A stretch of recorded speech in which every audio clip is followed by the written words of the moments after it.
Welcome back to another edition of Everything Football 62. I'm your host, Jonathan Big Tex Johnson. It's been about a week and a half or so since I think the Joe Flacco trade from Baltimore to that of the Denver Broncos. You know, it's funny. I just actually seen a couple of days ago where Casey Keenum was actually surprised about them getting Joe Flacco, and to an extent, I guess I was as well. Only because at first I really wasn't really paying that much attention to the aspect of some of these guys and then of because I saw some place where they was talking about where John Elway's in trouble, and I didn't really realize. I was like, John Elway's in trouble. John Elway had no playoff games, and they won the Super Bowl. They've been to two Super Bowls in the whole 9 yards. And then I actually looked at it, really looked into it. Well, they haven't been to the playoffs since they won the Super Bowl with Peyton Manning back in the 2015 season to defeat.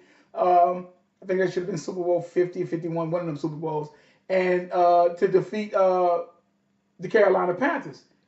And they haven't been to the playoffs since then. And I was like, wow, that's why I guess Elway is in trouble. But one of the things that I feel that's intriguing in this, and this is what I find intriguing, is the simple fact that Elway is now he's reaching. He's reaching because if you take into perspective, if you take in perspective about Joe Flacco and his career and what Joe Flacco has done, Joe Flacco is 34 years old.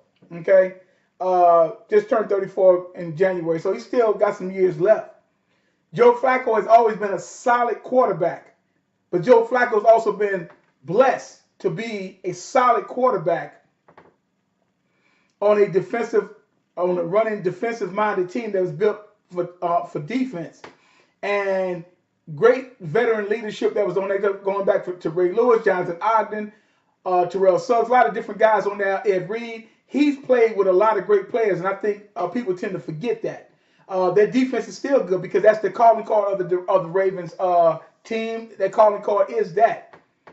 Now, look at it in this perspective here. What I see John Elway doing. When was it that John Elway actually won his Super Bowls? The particular Super Bowls that he won with the Denver Broncos, back in the back-to-back Super Bowls that he won. And if you look at it, Elway was definitely in his Elway was let's look this up real fast. Elway was 37 and 38 years old when they won back-to-back Super Bowls. Really going 12-4 and 10-2. Now, with Elway doing this and whatnot, that's one of the main reasons why he went and got Peyton Manning, where he didn't stick with Tim Tebow, because he knew Tebow wasn't a real quarterback. Everybody knew that, except for some homers from Florida and whatever other kind of stuff, whatever school he called himself going to, whatever. And Tebow was not a real NFL quarterback. He could have switched his position and stuff like that, but of course that's another story. But my point is that he knew that, so he went and got Peyton Manning, even though Peyton Manning had sat out a whole season with a neck injury. Peyton Manning came in there and just set, basically, I'm sure he set quite a few records there that he has now as a Denver Bronco. The funny part about all that is that he comes along and then he's like, well, I'm going to, like I say, grabbing Manning. And Manning, what's that? 12, 13, 14, 15. They took that division and just ran with it and went to two Super Bowls and won one. And I don't know what makes Elway honestly think that. And then he goes get Casey Keenum this past year. Casey Keenum is, and I've told you guys this, and we've talked about this before. And I've said that, I'm talking about consistently consistent at being mediocre, which is what Casey Keenum is. He's a journeyman quarterback. By the time you put 4 or 5 years in the league, you are basically what you are. Okay? So he went and got Casey Keenum. I guess I don't know what he was thinking was going to happen, but whatever happened, that's pretty much what I thought was going to happen. So now he has Casey. Now he goes and gets Joe Flacco. Granted, Joe Flacco, his first 5 years in the league was 54 and 26. Joe Flacco is 10-5 in 15 playoff games. He's 10-5 in the playoffs. He had that magical run there in 2012, 2013, where he went 4-0, 11 touchdowns, and they won the Super Bowl, and he got that big, silly contract that he ended up getting. Since then, since that time, 2014 is the last time up until this year here, was the last time that Joe Flacco took a team to the playoffs, and they won one playoff game since that time, after that big contract. Joe Flacco, in his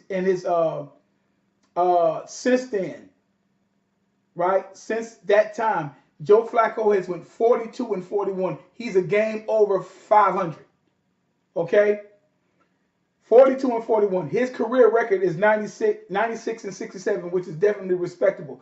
However, like I said, 42-41 over the past last 4 or 5 years.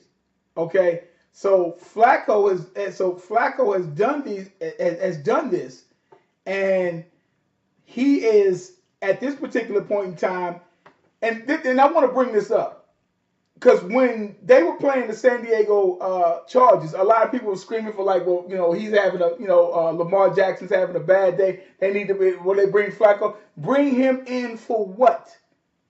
What were you going to bring him in to do? Because that pass rush of San Diego was putting pressure on Lamar Jackson. Their whole intent was to stop the run and to make him beat him with his arm, which meant that they was pass rushing him to death. What did you honestly think Joe Flacco was going to do? Do you honestly think Joe Flacco was going to be able to escape? The guy has bricks for feet. It's no way in the world. He's a typical drop back quarterback. Drop back passer. So he was not going to be able to make any moves. He was not going to be able to get away from anybody because the pass rush was coming all day long.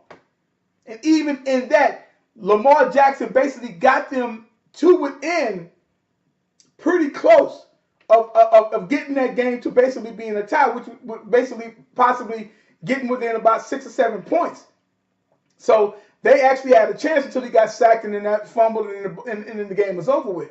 But I'm like, to think that Flacco, you know, there are people like Jason Whitlock or whatever, them sit up there and say, I'm like, dude, I'm like, and like I said, well, Harbaugh did the best thing. He said, this is the guy that basically brung us here. We're with him. This is it. We're not going to play that particular type of game.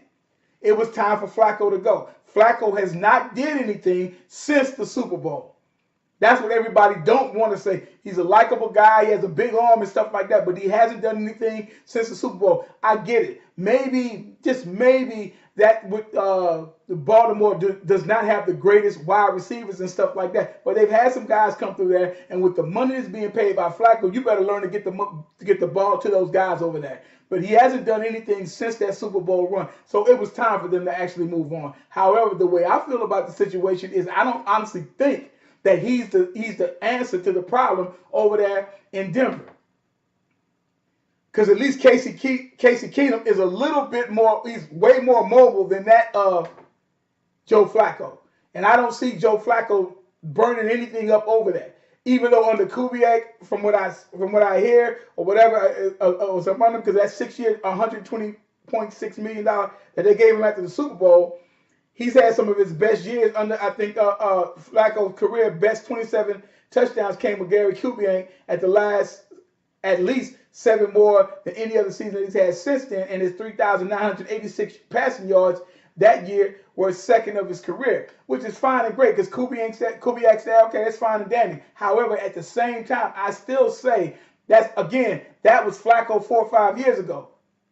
Okay, Flacco is not, he's, you know what I'm saying, Flacco is a 34-year-old quarterback, not a 29, 28-year-old quarterback.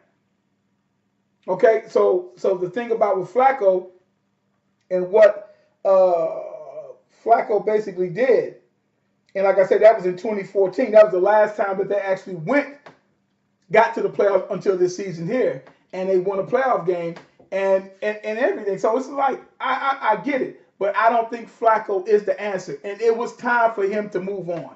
When they drafted Lamar Jackson, it was time for him to go ahead and move on. You know, and whatever, in all the situation with the whole thing about, oh, well, you know, this should have happened and that should have happened and all this other type of stuff, you know, possibly, you know, oh, they should have done this and they should have done that. And, you know, it's like, It just wasn't going to happen. You know what I'm saying? It just really just it just wasn't it just wasn't going to go down that way. And like I said, they got to they lost that game to the San Diego Chargers 23-17, and they still had a chance to do this to still get within to possibly win the game.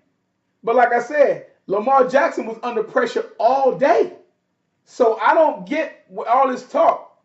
And that's the thing. And I've been saying for years, mobile quarterbacks has got to be drafted. You cannot just sit back there and do what you just sit back and just throw the ball in the dirt or whatever. If I'm paying you X amount of dollars, you have to make some kind of play. Something. You have to do something. You can't just throw the ball in the dirt and I'm paying you $20 million a year. That shit's not working no more, man. And I've been saying that for years. Okay, so I really, like I say, so we'll see what ends up happening. I don't see a lot happening with Joe Flacco. Joe Flacco was a solid quarterback in a nice system with nice running game. Back during the time when you had Ray Rice, when you had Ricky Williams and whatnot, and you had a stout defense. And he capitalized off of that. And he kind of, you thought that he's going to, maybe like a Big Ben, but he's not even more athletic than Big Ben. So, you know, like I say, so it's interesting to see what happens, but it was time for them to move on from him. It was definitely that time to move on from Joe Flacco. And we'll see what happens over there. It might catch lightning in the bottle. I don't see it, but we'll see it. I don't know what Casey Keenum's supposed to be some type of surprise for. You are a journeyman quarterback. That's all you have ever been. And that's all you're going to pretty much ever be is a journeyman quarterback. You know what I'm saying? So, you know, I'll be back in a few minutes, y'all. Like I said, there is no GOAT, no greatest of all time, as long as time is still going on. We talk to y'all in a few minutes.